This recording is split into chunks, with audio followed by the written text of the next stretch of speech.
ठीक है, अब जब मैं इसके बारे में सोचता हूं तो मैं मर रहा था, लेकिन फिर मुझे अचानक एहसास हुआ कि अगर मैं मर गया तो तुम्हें एक मरे हुए आदमी को देखना पड़ेगा और यह तुम्हारे लिए बहुत डरावना होगा, इसलिए मैंने मरने का फैसला नहीं किया। राघव अजीब तरह से हंसा। तो फिर मुझे लगता है कि बेहतर होगा कि तुम मर जाओ, बदमाश। नेहा ने अपनी मुट्ठी उठाई और उसे पीटना शुरू कर दिया। राघव ने जल्दी से उसका सिर ढक लिया और उसे पीटने लगी। हालांकि नेहा के शरीर में ज्यादा ताकत नहीं थी। ये धक्के मूल रूप से सिर्फ खुजली थी और यह राघव के लिए लगभग आरामदायक भी था। आखिरकार धड़कनें रुक गईं। उसे नहीं पता था कि वह थक गई थी या फिर उसका सारा गुस्सा शांत हो गया था। उठो, चलो ठीक से बातचीत करते हैं, नेहा ने कहा। राघव ने अपनी आंखों के पीछे से झांका और देखा कि नेहा पहले ही खड़ी हो चुकी थी। उसका चेहरा पहले से ज्यादा नरम था। तभी उसने अपने हाथ नीचे किए और हंसते हुए कहा, बहन नेहा, तुम्हें यह कैसे पता चला? राघव अंदर से बहुत उदास था। वह अब भी अपनी लूट का माल लेने ही वाला था कि उसका अंत बर्बाद हो गया। वह खुद को परेशान महसूस करने से नहीं रोक सका। सबसे महत्वपूर्ण बात यह है कि उसने सोचा था कि उसका अभिनय पूरी तरह से दोष रहित था। उसके हाव भाव, हरकतें और यहां तक कि उसकी सांसें भी सब एकदम सही थीं। वह असफल कैसे हुआ? हालांकि तुम्हारा अभिनय बुरा नहीं था। क्या तुम्हें लगा कि तुम मुझे धोखा दे सकते हो? लेकिन अंदर ही अंदर नेहा ने उस करीबी कॉल से राहत की सांस ली। वह वास्तव में शुरू में राघव की हरकतों के लिए पूरी तरह से गिर गई थी। जब उसने अपनी आंखें बंद कीं, तभी उसने एक छोटी सी गलती की। राघव से कुछ ही दूरी पर कुछ खरपतवार और झाड़ियां थीं। उसका निचला पैर खुला हुआ था, जिससे वह एक सेज फल से टकरा गया था। उस फल के बालों में थोड़ी सी विषाक्तता थी। हालांकि वह विषाक्तता बहुत ज्यादा नहीं थी, लेकिन उससे बहुत खुजली होती थी। राघव पूरे समय सहन करता रहा था, लेकिन जब उसने सोचा कि वह जीतने वाला है, तो उसने चुपके से अपने दूसरे पैर से अपना पैर खुजलाने लगा। बेशक नतीजा यह हुआ कि नेहा ने उसे देख लिया था। वह बहुत करीब थी और तुरंत समझ गई कि वह उसे बेवकूफ बना रहा है। क्या लगभग मर चुका आदमी खुजली खुजलाने जाएगा? उसी समय उसकी आध्यात्मिक शक्ति चुपके से उसके शरीर की जांच करने के लिए फैल गई थी। जब लोग मरते थे तो उनकी आध्यात्मिक शक्ति क्षीण हो जाती थी और उनके साथ गायब हो जाती थी। लेकिन हालांकि उसने अपनी आध्यात्मिक शक्ति को बहुत अच्छी तरह से छिपा रखा था, फिर भी वह एक असीम महासागर की तरह थी। यह उस व्यक्ति की तरह कैसे था जो मरने वाला था?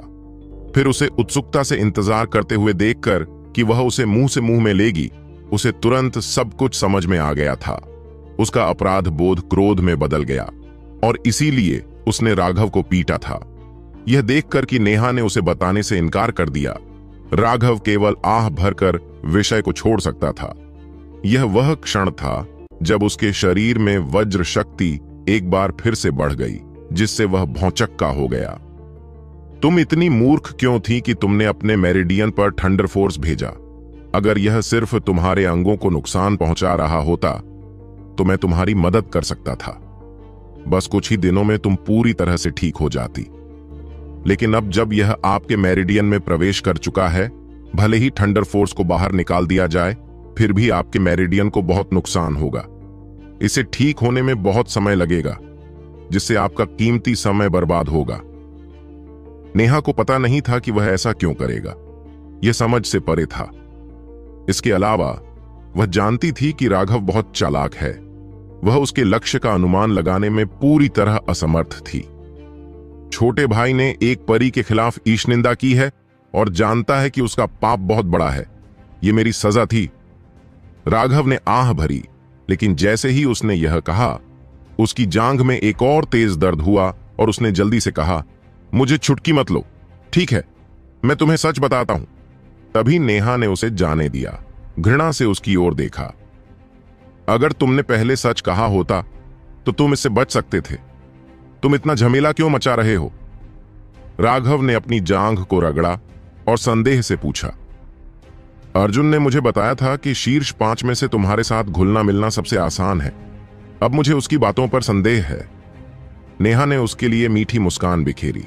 उसके गालों पर पड़े डिंपल और चेरी जैसे होंठ वाकई लोगों को उसके करीब होने का एहसास दिलाते थे। अब तुम्हें बहुत बेहतर महसूस होना चाहिए, है ना? नेहा की आवाज नशीली थी। हां। राघव खुद को सिर हिलाने से नहीं रोक सका। नेहा का यह रूप निश्चित रूप से सबसे आकर्षक था। तुम्हारा क्या मतलब है? हां, अगर तुम तकलीफें नहीं सहना चाहती तो जल्दी करो और मुझे बताओ कि तुमने ऐसा क्यों किया। उसका चेहरा पूरी तरह बदल गया। वह गर्मजोशी गायब होकर गुस्से में बदल गई। राघव ने आह भरी। नेहा के पास एक गर्मजोशी भरा मिलनसार पक्ष था। उसका एक हिंसक शक्तिशाली पक्ष भी था। दुर्भाग्य से उसकी किस्मत खराब थी और उसे केवल उन पक्षों में से एक ही देखने को मिला। वह जानता था कि अब वह उसे धोखा नहीं दे सकता। अपनी शरारती मुस्कान को दूर रखते हुए वह गंभीरता से बोलने लगा। मैं तुम्हें बता सकता हूं, लेकिन तुम्हें मुझसे वादा करना होगा कि तुम किसी को नहीं बताओगे। राघव को अचानक इतना गंभीर होते देख नेहा चौंक गई। वह वास्तव में उससे ऐसा कोई वादा नहीं करना चाहती थी, लेकिन फिर भी उसने सिर हिला दिया। चिंता मत करो, मैं बकवास करने वाली नहीं हूं। तभी राघव ने समझाया, मैं अपने स्वयं के थंडर फोर्स को परिष्कृत करने के लिए शाम के थंडर एसिड को उधार लेना चाहता हूं। नेहा पूरी तरह से हैरान थी। क्या तुम पागल हो? यह कैसे संभव हो सकता है? क्यों नहीं? राघव को समझ नहीं आया। क्या तुम मजाक कर रहे हो? शाम के पास एक रक्त रेखा विरासत है जो थंडर फोर्स का उपयोग कर सकती है। उस रक्त रेखा विरासत के बिना थंडर फोर्स केवल आपके शरीर को नष्ट कर देगा। आप संभवतः इसका उपयोग नहीं कर सकते। इस तरह की सोच पूरी तरह से पागलपन है। क्या यह सचमुच असंभव है? राघव ने पूछा।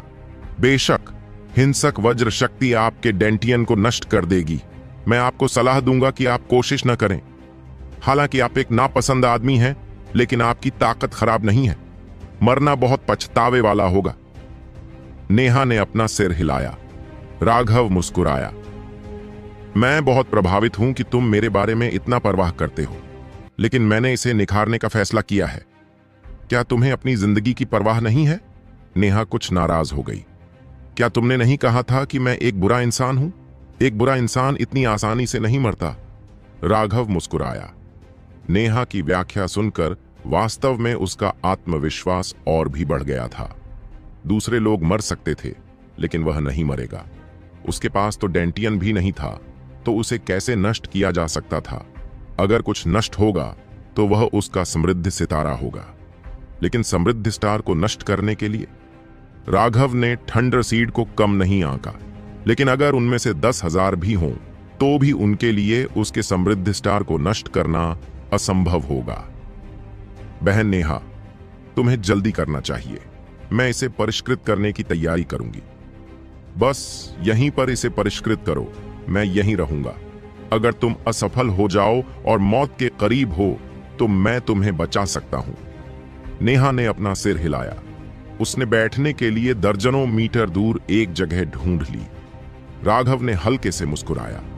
हालांकि नेहा में एक क्रूर पक्ष था, लेकिन उसका दिल अच्छा था। धीरे धीरे अपनी आंखें बंद करके उसने थंडर फोर्स को परिष्कृत करने के लिए अपनी आध्यात्मिक ऊर्जा को प्रसारित करना शुरू कर दिया। वज्र शक्ति के वे तंतु उसके शरीर के चारों ओर बेतहाशा घूमते हुए उसकी मध्य रेखाओं में तबाही मचा रहे थे। यदि उसकी शिरोबिंदु एक साधारण रक्त संघनन साधक की शिरोबिंदु होती तो वे बहुत पहले ही नष्ट हो गई होती, जिससे वे अपंग हो गए होते। लेकिन राघव की मेरिडियन को स्पिरिट वर्ल्ड एक्सपर्ट ने बदल दिया था। वे बहुत चौड़ी और बहुत ज्यादा दृढ़ भी थीं। वह थंडर फोर्स ज्यादा नुकसान नहीं पहुंचा पा रही थी। यही कारण था कि राघव ने ऐसा करने की हिम्मत की। अब उसकी मेरिडियन में मौजूद थंडर फोर्स उसका शिकार बन गई थी। मेरे लिए परिष्कृत बनो! राघव ने नाक सिकोड़ी। उसका समृद्ध सितारा घूम गया। आध्यात्मिक ऊर्जा की भारी मात्रा उसके मेरिडियन में बेतहाशा बहने लगी, जिससे थंडर फोर्स सिकुड़ने लगा। जब आध्यात्मिक ऊर्जा द्वारा वज्र शक्ति के उन तंतुओं को निचोड़ा गया तो उन्होंने अपनी पूरी शक्ति से प्रतिरोध करना शुरू कर दिया। उसके मेरिडियन के भीतर वे दोनों पागलपन से संघर्ष करने लगे। थंडर फोर्स असाधारण रूप से हिंसक हो गया क्योंकि उसने प्रतिरोध किया, उसके मेरिडियन से बाहर निकलना चाहता था। लेकिन राघव की मेरिडियंस बहुत ही सख्त ट्यूबिंग की तरह थी। चाहे थंडर फोर्स ने कितना भी संघर्ष किया हो, यह थोड़ा भी प्रभावी नहीं था। राघव की आध्यात्मिक ऊर्जा के निरंतर प्रवाह के तहत थंडर फोर्स एक साथ संकुचित होने लगा। लेकिन थंडर फोर्स अभी भी संघर्ष करने की पूरी कोशिश कर रहा था, हार मानने से इनकार कर रहा था। तो फिर मुझे कुछ और जोड़ने दो। उसकी मेरिडियन में छिपी हुई गोली की लौ अचानक भड़क उठी। इसके साथ ही थंडर फोर्स पूरी तरह से दब गई। इस समय थंडर फोर्स के पास अब ऊर्जा का कोई स्रोत नहीं था। वह पूरी तरह से अकेला था। उसका हिंसक स्वभाव धीरे धीरे खत्म हो गया और वह कम प्रतिरोध करने लगा। लेकिन यह अभी भी पर्याप्त नहीं था। राघव ने अपनी आध्यात्मिक ऊर्जा और पिल फ्लेम को बढ़ाया। उनका उपयोग अपने मेरिडियन को साफ करने के लिए किया, जिससे उसके शरीर में सभी थंडर फोर्स पूरी तरह से संघनित हो गए। यह थंडर फोर्स शाम का था। अब राघव ने उन पर अपनी आध्यात्मिक छाप पूरी तरह से मिटा दी, जिससे थंडर फोर्स मालिकहीन हो गया। फिर उसने उस पर अपनी छाप छोड़ी, जिससे वह उसका हो गया। राघव के लिए, जो पहले भी एक जानवर की लॉ को परिष्कृत कर चुका था, यह बिल्कुल भी मुश्किल नहीं था। यह प्रक्रिया बस कुछ हद तक परेशानी वाली थी। 6 घंटे बाद राघव ने अपनी आंखें खोली। हालांकि वह स्पष्ट रूप से थका हुआ था, लेकिन वह बेहद उत्साहित भी था। जब राघव ने अपनी आंखें खोलीं, तो नेहा ने तुरंत ध्यान दिया और पूछा, यह कैसे हुआ? राघव ने हल्के से मुस्कुराकर अपनी उंगली उठाई। उसके एक विचार मात्र से ही उसकी उंगली तुरंत ही बिजली की पतली धारों से ढक गई, जिससे एक गड़गड़ाहट जैसी ध्वनि निकली। नेहा ने अविश्वास से भरकर अपना मुंह ढक लिया। उसने सोचा था कि राघव की योजना पूरी तरह से पागलपन भरी और बिल्कुल असंभव थी। लेकिन अब राघव स्पष्ट रूप से थंडर फोर्स का उपयोग कर रहा था, जिसका अर्थ था कि उसने वह काम कर दिया था जिसे वह असंभव समझ रही थी। यह कैसे संभव है? नेहा ने खुद से पूछा, जब उसने उसकी उंगली की जांच की जो बिजली से ढकी हुई थी। हे, कैसा लगा? क्या तुम आश्वस्त हो?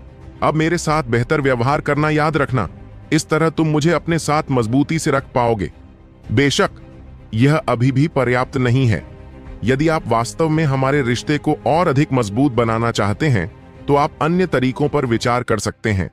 उदाहरण के लिए, अपना दिल मुझे दे दो, राघव ने गंभीर चेहरे के साथ कहा। छी, तुम? क्या तुम्हें लगता है कि रक्त संक्षेपण क्षेत्र के मध्य में अभी भी एक नौसिखिया मेरे दिल के लायक है? क्या तुम अभी भी नहीं जागे हो?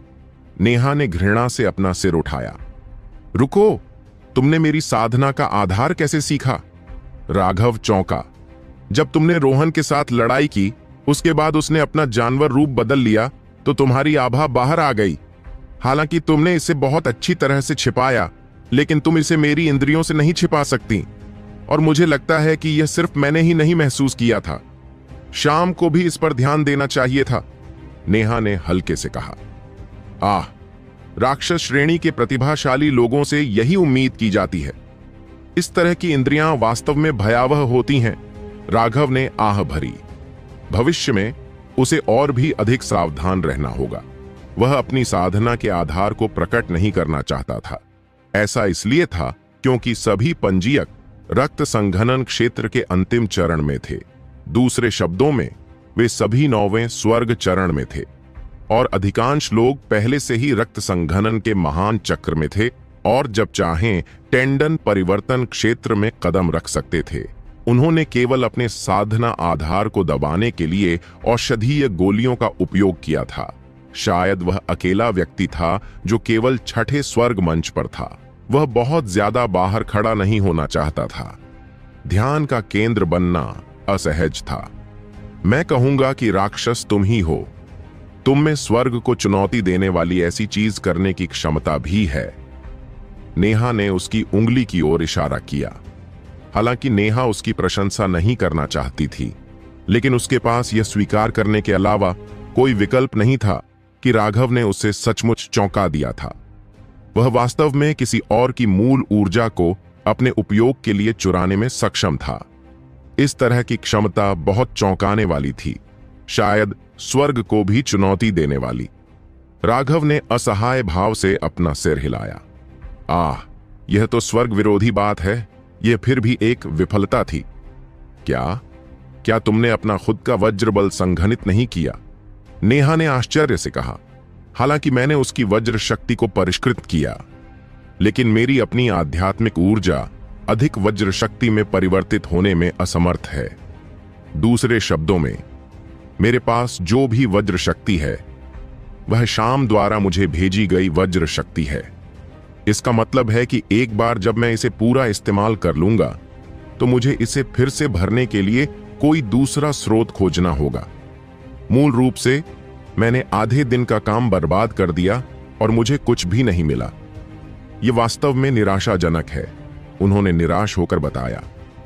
यह वज्र शक्ति उसकी ज्वाला ऊर्जा के समान नहीं थी। उसकी आध्यात्मिक ऊर्जा ज्वाला ऊर्जा में बदलने में सक्षम थी।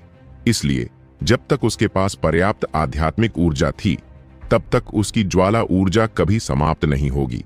लेकिन उसकी वज्र शक्ति पहले जैसी नहीं रही। एक बार जब यह खत्म हो जाती तो यह हमेशा के लिए खत्म हो जाती। उसे लगातार और अधिक अवशोषित करने के लिए कोई स्रोत खोजने की जरूरत पड़ती। शायद उसे भविष्य में अक्सर शाम से लड़ना पड़ता, लेकिन बेशक शाम भी मूर्ख नहीं था। जैसे जैसे समय आगे बढ़ा उसे निश्चित रूप से कुछ संदेह होगा। अगर उसने राघव से लड़ने से इनकार कर दिया तो राघव की थंडर फोर्स पूरी तरह से खत्म हो जाएगी। यही कारण था कि राघव इतना निराश था। यह बिल्कुल वैसा नहीं था जैसा उसने उम्मीद की थी। अपने शरीर को शांत करने के लिए थंडर फोर्स का उपयोग करने की उसकी उम्मीद भी विफल हो गई थी। वास्तव में यह बहुत प्रभावशाली है कि तुम्हारा शरीर बिजली और गड़गड़ाहट को झेल सकता है, लेकिन मेरे पास तुम्हारी मौजूदा समस्या को हल करने का एक तरीका है। नेहा ने हल्की मुस्कान दी। सचमुच? राघव ने आश्चर्य से पूछा। बेशक, जब तक तुम वहां जाओगे तब तक सब कुछ ठीक हो जाएगा। नेहा ने आसमान की ओर इशारा किया। जब एक बड़ा तूफान आता है और बिजली और गरज के साथ बारिश होती है तो तुम वहां जाकर बिजली इकट्ठा कर सकते हो। हा हा, नेहा हंसने लगी। राघव ने घृणा से कहा, क्या आप मुझे स्वर्गीय दंड दिलाने की कोशिश कर रहे हैं? बिल्कुल नहीं, मैं बस बहुत उत्साही हूं और मैं निश्चित रूप से पतंग उड़ाने में विशेषज्ञ हूं। जब तक आप एक भी शब्द बोलेंगे मैं निश्चित रूप से आपको उड़ान भरने में मदद करने के लिए तैयार हूं, नेहा ने हंसते हुए कहा। हालांकि वह हंस रही थी, लेकिन राघव ने वास्तव में सोचा कि यह बिजली इकट्ठा करने का एक अच्छा तरीका था। राघव को आसमान की ओर देखते हुए और गहराई से सोचते हुए देखकर नेहा चौंक गई और बोली, मैं तो बस मजाक कर रही थी। तुम सच में कोशिश करने के बारे में नहीं सोच रहे हो, है ना? राघव ने सिर हिलाया। आपका तरीका वाकई बुरा नहीं है। जब मैं इसे परखने के लिए तैयार हो जाऊंगा तो मैं निश्चित रूप से आपसे मिलने आऊंगा। अपने ऊपर से धूल झाड़ते हुए वह कुछ लकड़ियां इकट्ठी करने लगा। उसके हाथ की नोक से एक चिंगारी निकली और तुरंत लकड़ियां जल उठीं। तुम क्या करने की सोच रहे हो? नेहा ने पूछा। मैं आपकी मदद के लिए आपको धन्यवाद देना चाहता हूं। हालांकि मैं सफल नहीं हुआ, फिर भी मुझे आपको धन्यवाद देना है और आपको भोजन करवाना है, राघव ने हंसते हुए कहा। चेहरा लाल हो गया। वह समझ गई कि वह उसके मुंह से मुंह मिलाने की बात कर रहा था। उसने शर्म और गुस्से से कहा, राघव, अगर तुमने अब और गड़बड़ की तो मैं तुम्हें माफ नहीं करूंगी। चिंता मत करो, यह हमारा रहस्य रहेगा। मैं किसी को नहीं बताऊंगा, भले ही वे मुझे पीट पीट कर मार डालें। उसने गंभीरता से कसम खाई। हालांकि उसे लगा कि उसने अजीब ढंग से कहा था, लेकिन उसने देखा कि वह गंभीर था और इसलिए उसे राहत मिली। एक बार आग लग गई तो कुछ ही देर में वह एक ज्वाला बन गई। राघव ने 10 वंडर कार्प्स को मार गिराया। तुमने वास्तव में वंडर कार्प्स पकड़ी है? नेहा हैरान थी। हे, ये कुछ भी नहीं है। कल मैं तुम्हारे लिए 2 ड्रैगन पकड़ूंगा, तुम बिना किसी परेशानी के खाओगी। राघव ने पानी का एक बेसिन निकाला और वंडर कार्प्स को साफ करना शुरू कर दिया। उसने उनके गालों से उनका सार भी निकाला और उन्हें आग के पास रख दिया। यह कैसी बड़ी बात है? ड्रैगन किंवदंतियों में दिव्य जानवर हैं। वे मौजूद हैं या नहीं यह अज्ञात है। आप उन्हें पकड़ने की क्या योजना बना रहे हैं? लोगों को सपनों की जरूरत होती है। क्या होगा अगर एक दिन आप उन्हें हासिल कर लें? इसलिए सपने देखना निश्चित रूप से जरूरी है, अन्यथा क्या जीवन में कोई खुशी होगी? राघव ने पूछा। सपने और बड़ी बड़ी बातें दो अलग अलग चीजें हैं, दोनों को एक साथ न मिलाएं। नेहा ने बचाव किया। मैं बिना हास्य बोध वाले किसी व्यक्ति से बात नहीं करूंगा, यह वास्तव में थकाऊ है। राघव ने अपना सिर हिलाया और मछली पकाने पर ध्यान केंद्रित किया। तुम? नेहा ने भौहें सिकोड़ी, लेकिन फिर उसने कुछ सोचा और बैठ गई। राघव, मैंने देखा है कि तुम बहुत अजीब हो। क्या तुम्हें नहीं पता कि सामान्य लोगों से ठीक से कैसे बात करनी है? यह सवाल। खैर, महत्वपूर्ण बात यह है कि मुझे पहले एक सामान्य व्यक्ति से मिलना होगा। तुम बदमाश हो। नेहा अब और विरोध नहीं कर सकी और उसके सिर पर जोरदार थप्पड़ मारा। क्या तुम यह कह रहे हो कि मैं एक सामान्य व्यक्ति नहीं हूं? राघव ने न तो कोई जवाबी हमला किया और न ही चकमा दिया। उसे मारने दिया। उसने मुड़कर उसकी तरफ देखा। सुंदर बहन नेहा, क्या तुम्हें अभी सामान्य लग रहा है? वह लाल हो गई और पलटकर बोली, मैं एक बहुत ही सामान्य व्यक्ति हूं। मैं ऐसी इसलिए बनी क्योंकि मेरा आपसे सामना हुआ। अच्छा, मछलियां पक गई हैं, चलो खाना खाते हैं। राघव ने उसे एक पकाई हुई वंडर फिश दी। जब उसने उसे लिया तो उसे तुरंत इसकी मनमोहक खुशबू महसूस हुई और उसके मुंह में पानी आ गया। राघव को देखते हुए वह खुद को थोड़ा बुरा महसूस करने से नहीं रोक पाई। बस खाओ, एक बार खा लेने के बाद ही तुम्हारे पास मुझे संभालने की ऊर्जा होगी, राघव ने मजाक में कहा। वह शर्मा गई और मुंह खोलकर एक निवाला खाने लगी। वह तुरंत बोली, यह बहुत स्वादिष्ट है। कोई आश्चर्य नहीं कि यह नश्वर दुनिया में लगभग विलुप्त हो चुका है। मैंने इसे पहली बार चखा है। वह खुशी से आश्चर्यचकित थी। वंडर कार्प का महान नाम सभी को पता था, लेकिन वास्तव में इसे खाने वाले लोगों की संख्या दयनीय रूप से कम थी। हाँ, जैसा कि मैंने कहा, मेरे साथ अच्छा व्यवहार करो और तुम इसे अक्सर खा सकते हो। और अगर तुम मुझे अपना दिल देना चाहते हो तो हे तुम्हारे पास खाने के लिए अनगिनत व्यंजन होंगे। राघव भी खुद से खुश होकर खा रहा था। यह एक अच्छा सपना है। क्या तुम्हें लगता है कि सभी महिलाओं को धोखा देना उतना ही आसान है जितना तुम उम्मीद करते हो? नेहा स्पष्ट रूप से राघव के मजाक करने के तरीके की आदी हो चुकी थी और अब वह नाराज नहीं होती थी। उसने उसे एक ठंडा जवाब दिया और खाना जारी रखा। एक खाने के बाद उसने शिष्टाचार का इंतजार नहीं किया और दूसरा भी ले लिया और बिना किसी विनम्रता के राघव के सामने ही उसे खा लिया। ओह हाँ, आप वास्तव में ज्वाला ऊर्जा को नियंत्रित कर सकते हैं। क्या आप एक गोली साधक हैं? नेहा ने खाते हुए पूछा। हाँ, मैं एक गोली विशेषज्ञ हूं, उसने जवाब दिया। यह बहुत बढ़िया है। ऐसे युवा पिल एडेप्ट का भविष्य निश्चित रूप से उज्जवल है। आपने गोलियों को परिष्कृत करने का विकल्प क्यों नहीं चुना और इसके बजाय साधना के मार्ग पर क्यों नहीं आए? नेहा ने हैरान होकर पूछा। क्या आपको लगता है कि दिन भर गोलियां परिष्कृत करना दिलचस्प है? मार्शल साधना पथ कहीं ज्यादा दिलचस्प है। मैं दिन भर लड़ सकता हूं और लड़कियों को उठा सकता हूं। जो मुझे पसंद नहीं है मैं उसे आसानी से लात मारकर दूर कर सकता हूं।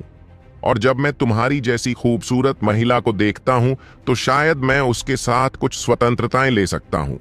जीवन जीने का यही तरीका है। दुष्ट, तुमने मुश्किल से 2-4 सामान्य वाक्य कहे और फिर से बेवकूफी करने लगा। तो क्या तुम्हारा गोली साधना गुरु तुम्हें मार्शल साधना मार्ग चुनने की अनुमति देता है? उसने उसे डांटने के बाद पूछा। यह सुनकर राघव एक पल के लिए रुक गया। ग्रैंड मास्टर संजय की छवि उसके दिमाग में तैर गई। ग्रैंड मास्टर संजय के राख में तब्दील होने का वह आखिरी दृश्य अभी भी उसके दिमाग में उतना ही ताजा था जैसे कि कल ही हुआ हो। उसे मंजूरी देनी चाहिए। राघव ने अपना सिर हिलाया। तुम्हारा मतलब चाहिए से क्या है? उसने असंतुष्ट होकर कहा। ऐसा इसलिए क्योंकि वह पहले ही मर चुका है, इसलिए मैं खुद भी उसके सच्चे विचारों को नहीं जानता। राघव थोड़ा मुस्कुराया, लेकिन उसकी मुस्कान कुछ हद तक शोकाकुल थी। राघव की आंखों में उदासी के निशान देखकर नेहा का दिल कांप उठा। ये पहली बार था जब उसने उसके दिल की गहराई में छिपे दुख को महसूस किया। ठीक है, हमने मछली खाना समाप्त कर दिया है। याद रखें, यदि आप इन मछलियों को खाना जारी रखना चाहते हैं तो भविष्य में मेरे साथ थोड़ा बेहतर व्यवहार करें। मैं पहले निकल जाऊंगा। राघव खड़ा हो गया। राघव को जाते देख किसी अज्ञात कारण से वह अंदर से कुछ निराश हो गई। क्यों, यह तो उसे भी नहीं पता था। रुको राघव, क्या तुमने सभी जेड टाइलें इकट्ठी कर ली हैं? नहीं, राघव ने अपना सिर हिलाया। वैसे भी उसके पास पर्याप्त समय था, इसलिए उसे जल्दी नहीं थी।